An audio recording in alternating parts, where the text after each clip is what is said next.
When my ex-mother-in-law restrained my hand, my enraged ex-husband grabbed my neck with both hands and began to strangle me. In the midst of my hazy consciousness, I realized that it was the right decision to come alone. This is the kind of ex-family that would do such a thing. If Monica had come with me, she wouldn't have been safe either. Really, it was the right decision to come alone. Just when I thought it was hopeless, the front door swung open forcefully. Everyone in the neighborhood, the eldest son of this household, is now pinning down a defenseless woman. He is choking her, and the mother is tightly gripping the vulnerable woman. She's helping her stupid son with his domestic violence. I'm Kate. It has been 1 year since I married my husband, Stuart. The reason we met was because we both registered with the same marriage consultation agency, and the staff introduced us to each other. To tell the truth, I was quite desperate to get married. I had a considerable fear of the approaching wall of 40.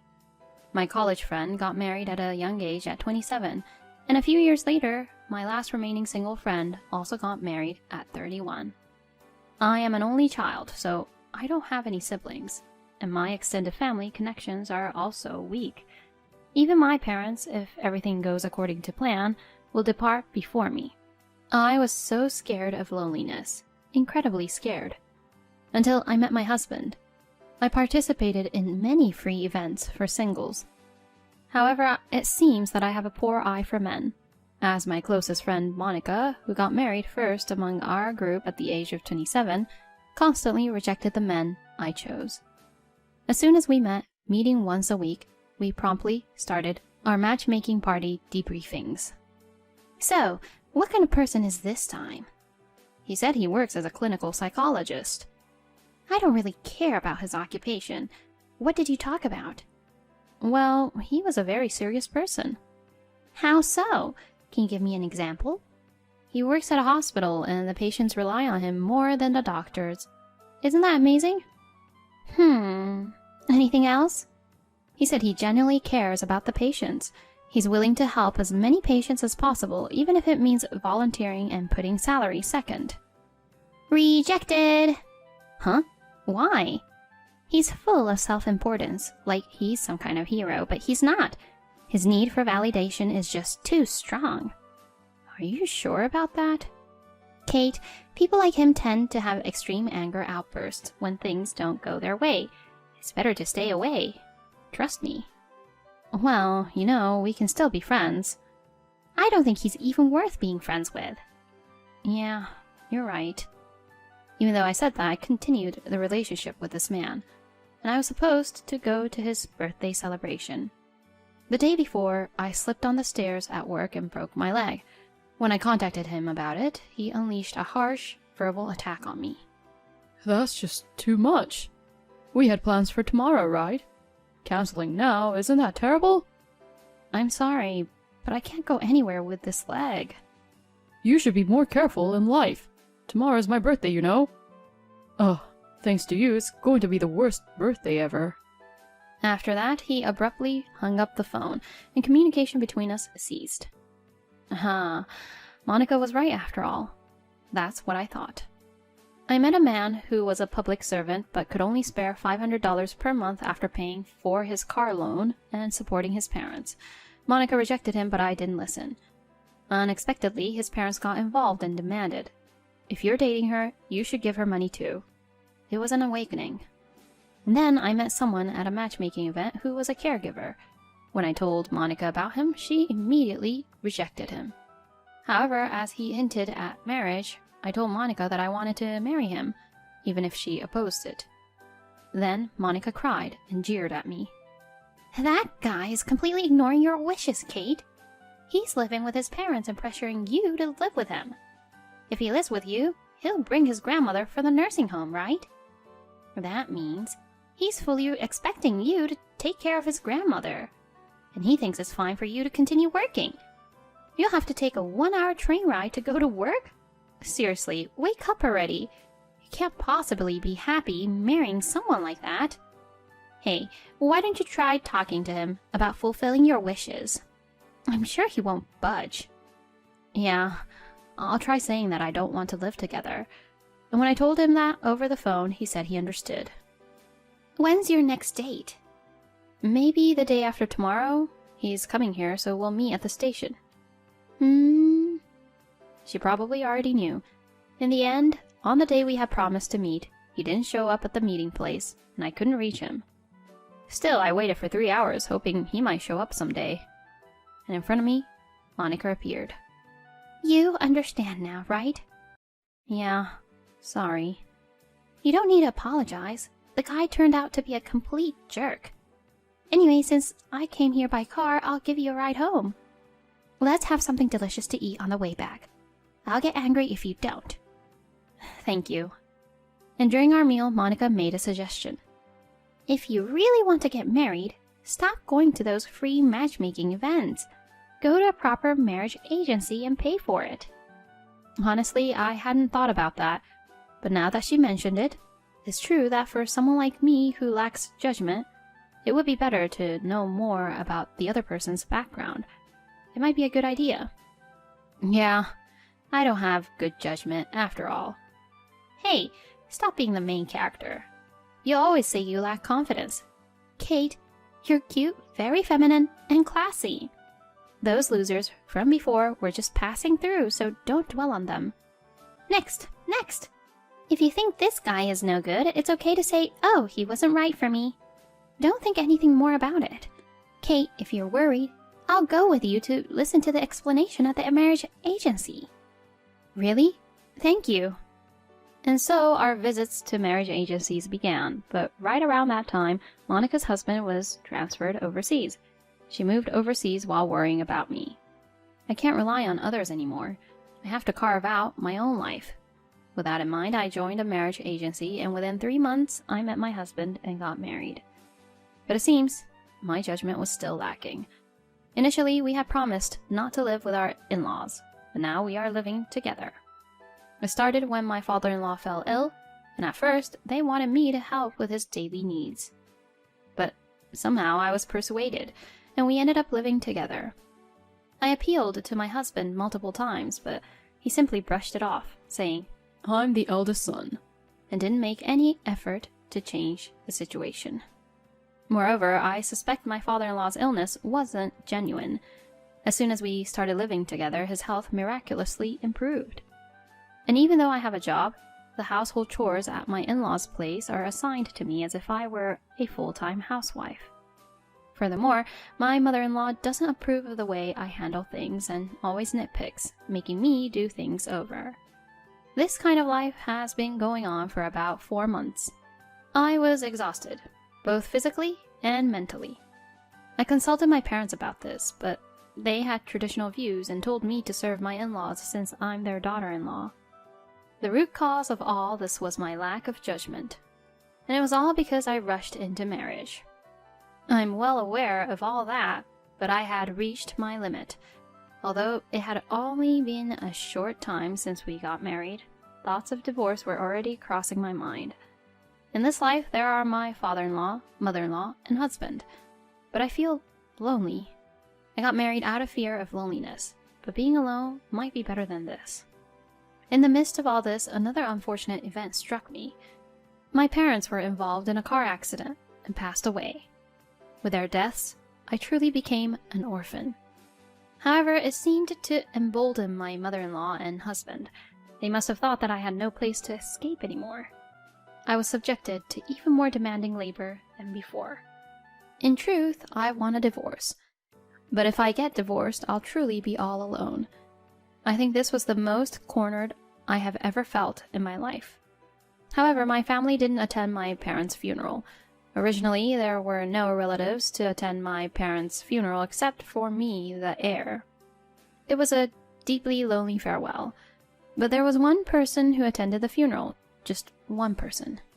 It was Monica, who immediately boarded a plane after hearing the news. When she saw me, her eyes were red, and without a word she embraced me tightly. At that moment, everything I had been holding back overflowed, and I cried out loudly. She stayed silent, and stayed by my side until the end. Monica, thank you so much today. Yeah, I have to go back. What? I'm not letting you go. I already booked a hotel, so come with me. I followed her to the hotel as she told me to. Just so you know, Kate, you're not alone. If anything happens, I'll definitely help you. Speak your mind freely. Those words gave me courage. I want a divorce. I understand. Well, let's plan it out.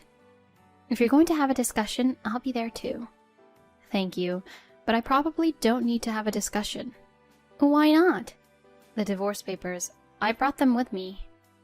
But you still need to get them signed by the other party, right? I already have his signature on his documents. Huh? So far, every time something happened to me, they threatened me with a divorce. I was afraid of being alone, so I couldn't take any concrete action, but they used that as an opportunity to repeatedly show me the pre-filled divorce papers. When I reached my limit and decided to confront them for not attending my parents' funeral, I brought out those divorce papers. You did it! All right. Let's submit it right away.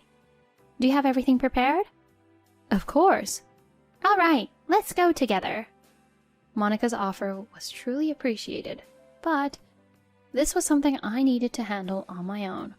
When I told her that, she said, I understand. I'll wait here, and stayed behind. I submitted the divorce papers at the city office and headed straight to the place where those three were. When I arrived, they were gathered in the living room. Without saying a word to them, I went upstairs, grabbed my bag, and descended the stairs once again.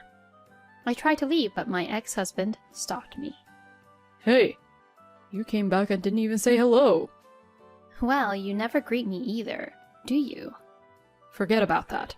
Transfer all the money to my account, right now. What are you talking about? It's obviously your parents' inheritance. It's $1 million, right? You're well informed. You talked to your parents about it before, didn't you? You have interesting hobbies. Eavesdropping, I mean. Just transfer the full amount to my account right now. Why? I mean, it's obvious that the money for your wedding comes from our family, right? Don't you understand that? You don't have any family other than us now that your parents are gone. From now on, you need to be obedient. That way, your livelihood will be guaranteed. While we're at it, you should quit your job too. I won't tolerate any backtalk from you as a daughter-in-law. I was out of my mind. I couldn't make rational judgments. I wanted to get married because I was scared of being alone, but rushing into it was never a good idea, right? What's with you? Going on about yourself. Well, maybe you're right. I realized it. Even if I live with the four of you, I still feel lonely. So I choose the loneliness of being alone. Or rather, I have chosen it. Huh? You all have repeatedly presented me with divorce papers as a way to threaten me. Therefore, I am not your wife. I am single. Huh? You!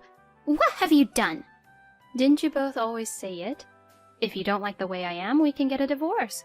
So I brought the divorce papers. I don't like anything you do. Of course, the right to inherit the estate belongs to me alone. Since I am no longer your daughter-in-law, I have no obligation whatsoever to give it to you.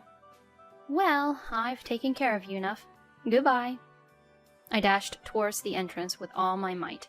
However, just as I was about to escape, my ex-husband tackled me and I fell down. My ex-husband grabbed me by the chest, pinning me down. You damn piece of shit! Don't get cocky. Cancel the divorce right now. No, I won't. I absolutely won't. I'm scared. I don't know what he'll do to me anymore. My ex-husband's grip on my chest was incredibly strong. I desperately tried to shake him off, but his mother held down my hand. This child won't understand until she experiences pain. For someone so incompetent, they need the whip of love, don't they? While his mother held my hand, my enraged ex-husband grabbed my throat with both hands and began to strangle me. As my consciousness began to fade, I thought that it was the right decision to come alone. This was the kind of family that would do such things.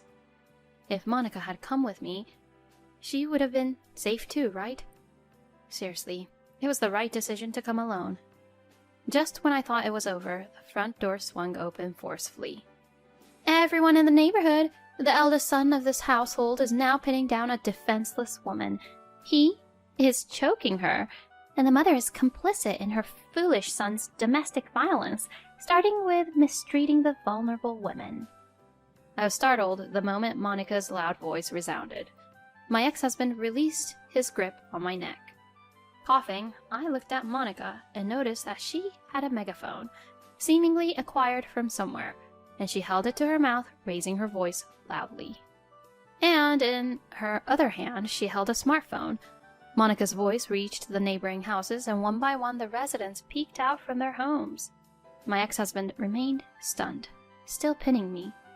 Then Monica swiftly approached my ex-husband and ex-mother-in-law wearing shoes indoors. With lightning speed, she kicked my ex-husband's face forcefully, sending him flying. How long are you going to keep up with this act? You damn domestic violence scumbag! Hey, you old hag, you're just as guilty too! Monica delivered a powerful blow to my ex-mother-in-law. Hey, you statue over there. What the hell are you doing?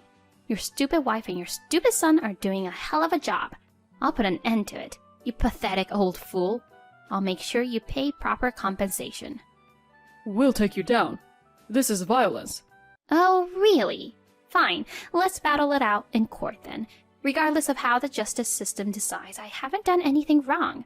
I'll decide for myself what's right or wrong. It's all up to me, you imbecile. I have solid evidence of your violence on my smartphone. So let's see how the justice system judges. Oh, but before that, if Katie files a complaint, it'll be a slam dunk. Ah, that would be delightful. What will you do, Kate? Fine. I'll pay the compensation properly. Is that good enough for you? I'll even agree to the divorce. So please, don't file a complaint. Then it's $60,000. You have nothing to do with this. Just stay quiet. Kate's marriage period is 1 year. Monthly $5,000 for enduring it. So that's $60,000. Hold on. Are you even listening to me? Huh? Who's not listening? You mean yourself? You're not even human. It's ridiculous. Those who harm those in weaker positions than themselves shouldn't call themselves human. Well then, let's submit the complaint and the videos from this smartphone to the police. Fine, I get it. I'll pay, so please stop. I'll make the payment properly. Give me the cash right now. I can't come up with that much money immediately. The dress is in the old man's safe, isn't it? Are you still trying to escape at this point? Everyone in the neighborhood, this domestic violence scumbag. All right, I'll get it. Reluctantly, my ex-husband handed over the cash to me. And then, Monica and I left the house. I'm sorry, I was told to wait, but I couldn't wait. And don't apologize. If you, Monica, hadn't come, I would have been confined in that house. Are you going to file a complaint? No, I got the $60,000.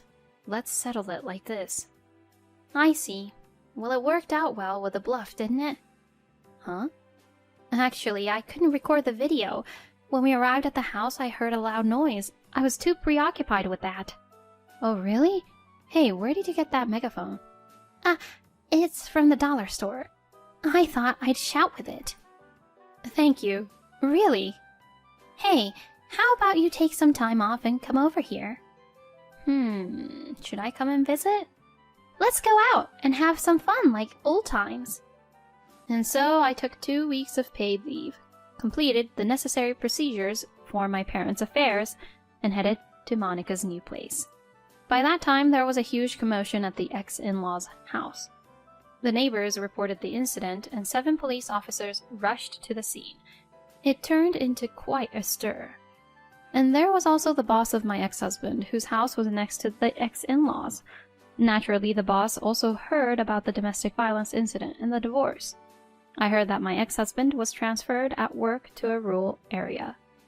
Unable to withstand the cold and indifferent atmosphere of the neighbors, my ex-in-laws became reclusive, rarely leaving their house.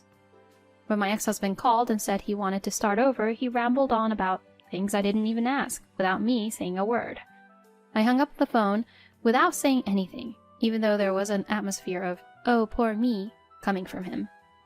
It's been 5 years since then, and I don't know what happened to my ex family. Although I went through a scary experience, my current environment is very fulfilling. It's because I have already remarried. During those 2 weeks of paid leave, I was introduced to a man by Monica, and we got married 3 years ago. Currently, we are living overseas, and now 3 months have passed since I became pregnant, albeit a little late. I'm incredibly happy that I finally met a wonderful man. Monica's husband's overseas assignment has ended, and they are now living in America, but we stay in frequent contact. It seems that I didn't have a good eye for men, but I certainly had a good eye for friends. From now on, I plan to cherish my family and friends and continue walking through life. It's wonderful that you were able to meet your beloved person. If the ending is good, does that mean everything is good? Well, who knows? From now on, may you spend your days in happiness. Thank you for watching until the end. If you enjoyed it, please consider subscribing to the channel. See you in the next video.